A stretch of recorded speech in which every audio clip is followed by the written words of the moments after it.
메로 치도 나름이 먹는 소리를 친대요. 저도 수자 말이네. 고함이 먹배네. 소리도 두냐고 아메이도 거보소라. 물론 고고 거이네. 미키야 띠마. 고 나름이 먹는 누가 아메이로 거이. 물론 간사합니다. 간사합니다. 고 나름이야 고고 아메이로 거마. 아야 시가. 이네 공지 허메 내야 먹으시나로. 내로 말이야 피아에 내로 피네. 띠로에 내로에 피네 소래. 먹으시면 피말에. 저 유의체 나라 피말에. 저로 깔깔이 내가 메로 다 생찬다. 메로 거치는 거치는 글자로 그냥 신사지가 메로의 따뜻이 뭐만 띠다. 메로의 따로가 그 예수기네.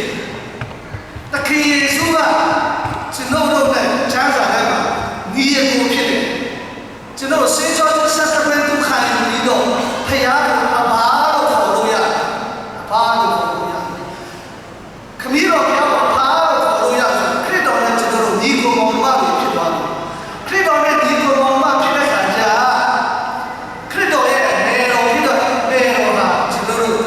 메로 필요하네. 그래도는 니고 엄마 대만 엄마를 들리거든. 메로 아메이로 거치마. 뭐 방자한디. 가죠. 메로 말이야 피아에 피대시는 저 봉인 시시외외 요런. 나 좋아. 나 까떨이래. 띠주누바 장사래가. 그래도 메로한 그래도에 메로 소리에서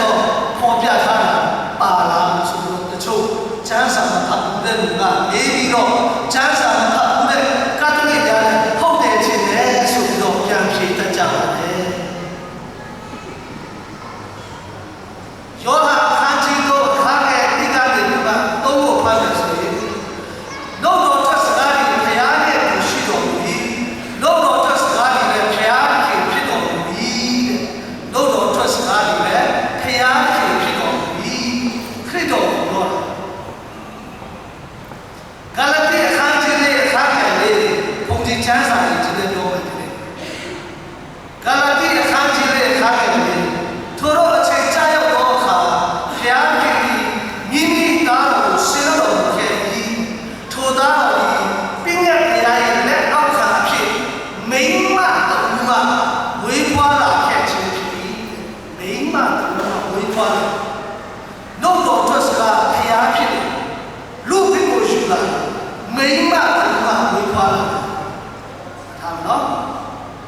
헤샤야 한지구가 강했으니 지로 아묘더니 그냥 우리 브레이크에 수행에 나야 자고 반응되니 토다고 이마누엘이 피 매고자리 아묘더니 그냥 브레이크에 수행에 나야 자고 반응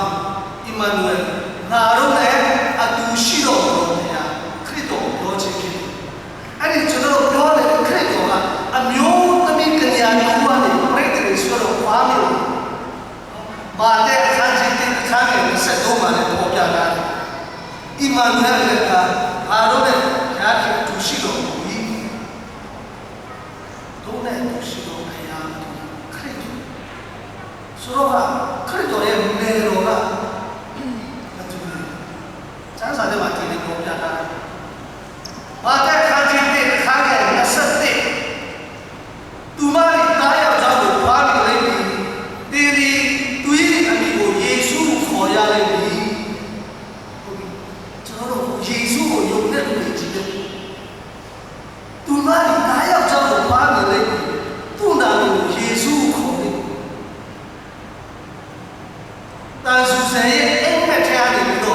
ရားကြီးပေါ်ပြထားတဲ့အိမ်ဖြစ်တယ်သူကဆိုမေရောကိုပြောတာဖြစ်တယ်မေရောကနေပြီးတော့ဝေးခွာလာတဲ့သားကိုယေရှုကလည်းမဲ့ခေါ်ရလိမ့်မယ်ဒါကြောင့်ယေရှုရဲ့အမေကသူလေ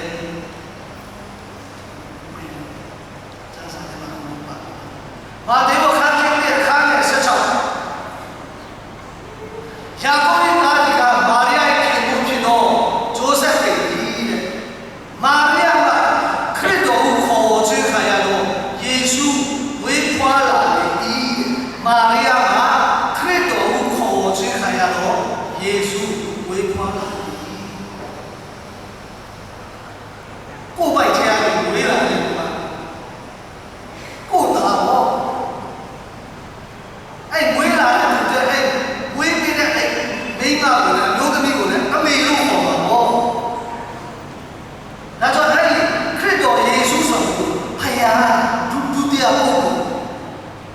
ဖယားဖြစ်တယ်ဒါကြောင့်မေရောဖယားရဲ့မေရောဆိုတာရှင်လူကခန်းချစ်တဲ့အခါက31တေးဝမ်းနဲ့ပရိဂရေဆွဲတဲ့တင်တားရောက်သားကိုပါနေလေသူရဲ့အမိကိုယေရှုမဲ့ခေါ်ရတယ်အမေရော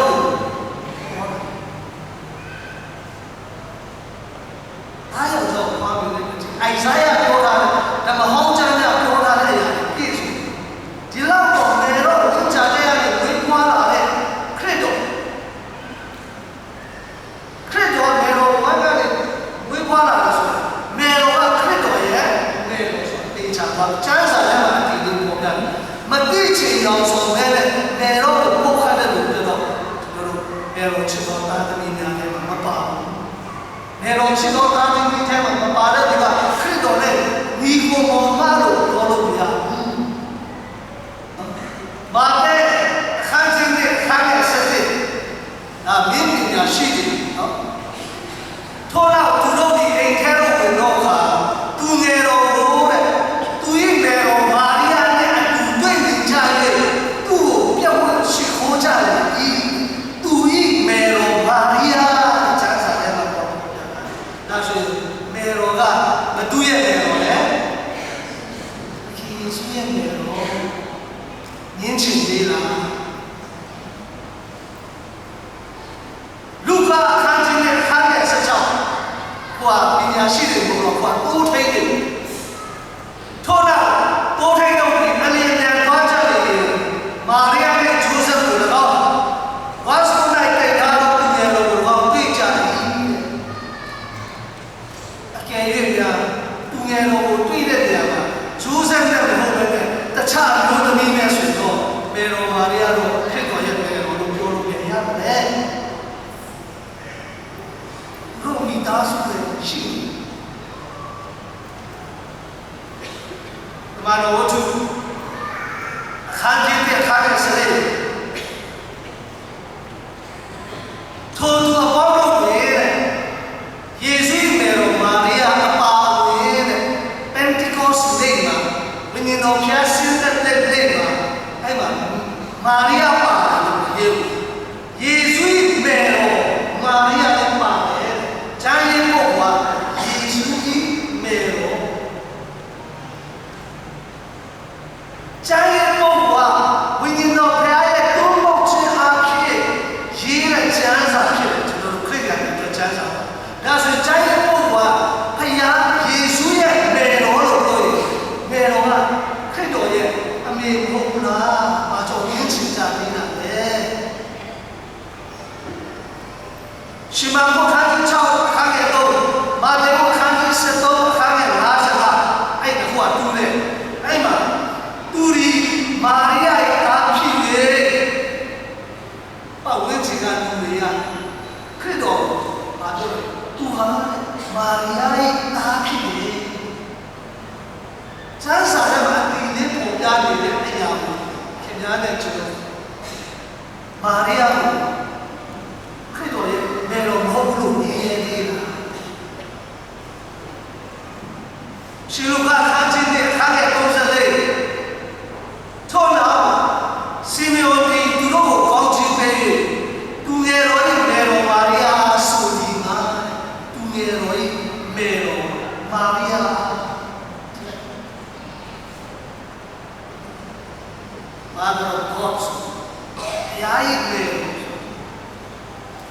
ရှင်လူကခန်းကြီးတဲ့ခါငယ်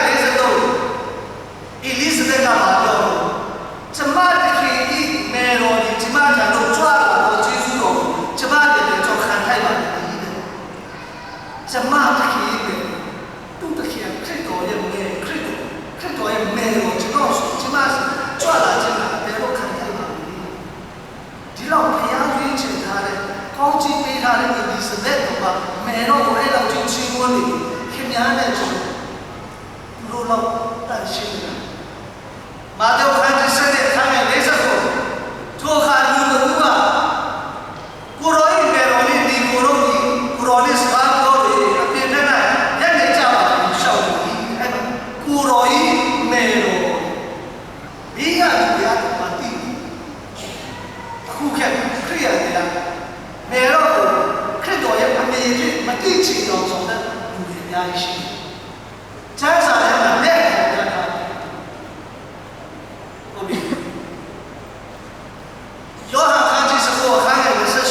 29ကျွန်တော်နေရာကြားပြီးတာအဲ့မှာဘယ်ဝတ်ခတ်တယ်ပြီးမှလူတွေရှိတယ်ကိုရောဤမေတော်ခရစ်တော်ရဲ့မေတော်ရှိကိုရောဤမေတော်ဇာယေကိုရောဤဝိစာနေလို့လည်းပြောယောဟန်ခန်းကြီးနဲ့အခန်းငယ်နဲ့ဒါမှမဟုတ်ယောဟန်ခန်းကြီးနဲ့အခန်းငယ်ကအဲ့မှာကျွန်တော်ဖတ်မယ်ဆိုရင်ယေရှုမေတော်ဒီထိုနေရာ၌ရှိအဲ့ဒါခန္ဓာကိုကနာ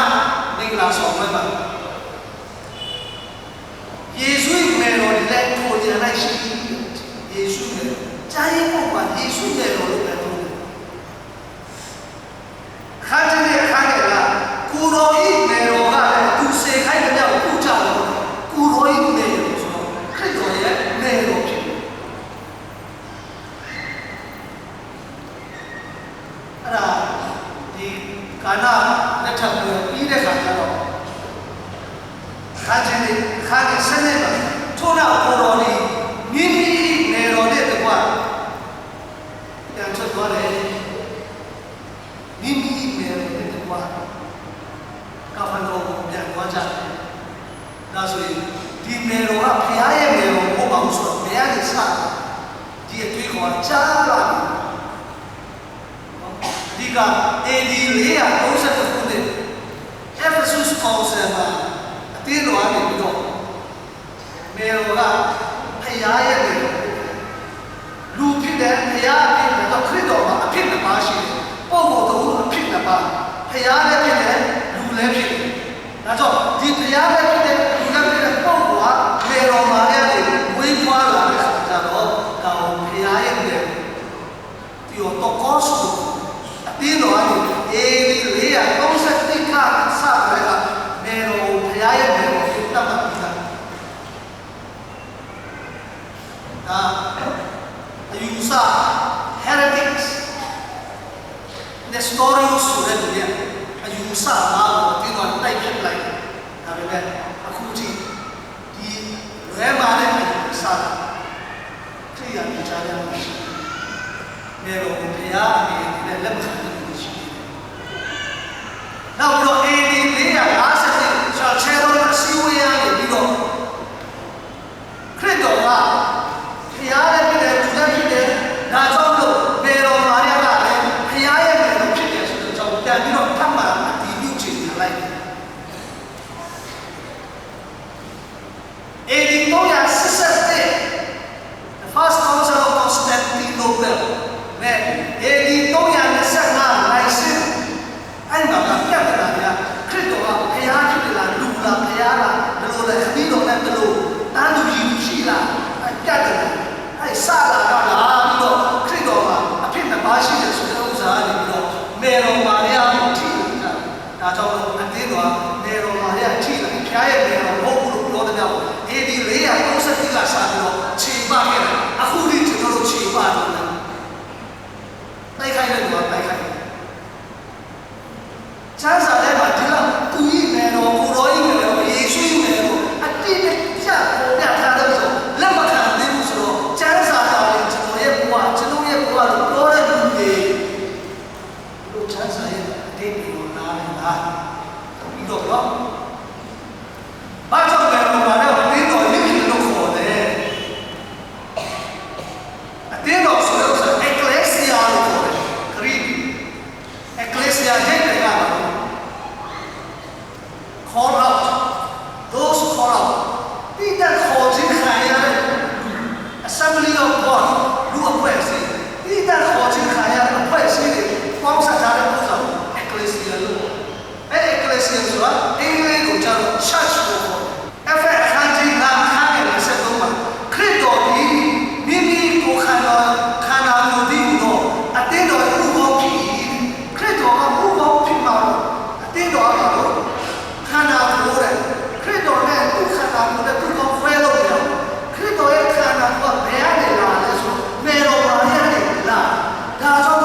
ဘောလုံးအားပြီးတော့တမန်တော်ဝတ္ထုအခန်းကြီးရှင်းအခါကဲတော့ဘောလုံးအားနေပြီးတော့အတင်းတော်ဒီမန်နေဆက်တဲ့ချိန်မှာယောက်ျားမင်းကအကုန်လုံးလိုက်ဖမ်းတယ်ထောင်တဲ့ဒါတော့အခန်းကြီးကိုတမန်တော်ဝတ္ထုအခန်းကြီးကိုတိတ်ကနေပြီးတော့ကိုယ်ကိုဖမ်းအဲ့တိတ်ကနေကိုယ်ဖမ်းတဲ့ချိန်လေးနဲ့ငါးမှာပြထားတယ်ဆိုတော့ခရစ်တော်နဲ့ဆောလုံးတွေ့တဲ့ကြောင့်သူခရစ်ယာန်ကိုနိမ္မာန်နှိမ့်ဆက်တာခရစ်တော်ကပါလို့ဆောလို့တင်းတင်းအပြတ်ချောက်သားကိုနိမ္မာန်နှိမ့်ဆက်ပြီးတဲ့ဆောလို့ကခရစ်တော်ကအဲ့ကခရစ်တော်ကတည်ပြီးဘောကောင်းတဲ့ပြီးခရစ်တော်ရှိဆောလို့နိမ္မာန်နှိမ့်ဆက်တာခရစ်တော်ယုံကြည်တဲ့သူရဲ့ခန္ဓာကိုတင်းငါပဲကြောင့်ငါ့ကိုနိမ္မာန်နှိမ့်ဆက်သူလည်းအားတော်သွားကိုရောမတူတယ်ငါဒီဒီမန်နေဆက်ကိုယေရှုဖြစ်ဒါကြောင့်ခန္ဓာကိုယ်နဲ့ခေါင်းနဲ့ဘောင်းတစီဖြစ်တဲ့ခရစ်တော်ခေါင်းအတင်းတော်ဒီခန္ဓာကိုယ်ဒါကြောင့်ဒီခန္ဓာကိုယ်မှာရှိတဲ့ကျွန်တော်အားလုံးခရစ်တော်ကိုယုံကြည်လက်ခံစေကြောခြင်းခံထားတဲ့လူတွေချိုးစက်ပြီးတော့ကျွန်တော်ကဆောလူဒီမန်နေဆက်ခဲ့တဲ့လူတွေနဲ့ကျွန်တော်ကခရစ်တော်နာတယ်ဘာလို့လဲသူရဲ့ခန္ဓာကိုကြည့်မယုံရင်ကျွန်တော်တို့ကိုခြေတော်ကိုစိတ်ကြည့်ကြတာခေါင်းကနာတာတိတာဟောသူရဲ့ခန္ဓာကိုကြည့်မှတော့ခရစ်တော်မင်းငါ့ကိုဘာလို့နှိမ့်ဆက်တာလဲငါခန္ဓာကိုဘာလို့နှိမ့်ဆက်တာလဲမင်းငါ့ကိုဘာလို့နှိမ့်ဆက်တာလဲဒါကဘယ်လိုမှမရအတင်းတော်လည်းပါတော့မိခင်လို့ခေါ်လို့ရတယ်။ဘာလို့ခရစ်တော်ရဲ့ဘောင်းခန္ဓာကိုအတင်းတော်စီးတော်တဲ့သူကိုလည်းဒါခရစ်တော်ရဲ့ခန္ဓာကိုဘယ်ကနေထွက်လာတော့မေတော်မာရရဲ့ဘာရတယ်တော့ဝိပွားလာဒါကြောင့်လို့မေတော်မာရရဲ့ခရစ်တော်ယုံကြည်တော်သူများဖျားရဲ့သားသမီးတို့မေတော်မာရရဲ့အတင်းတော်ရဲ့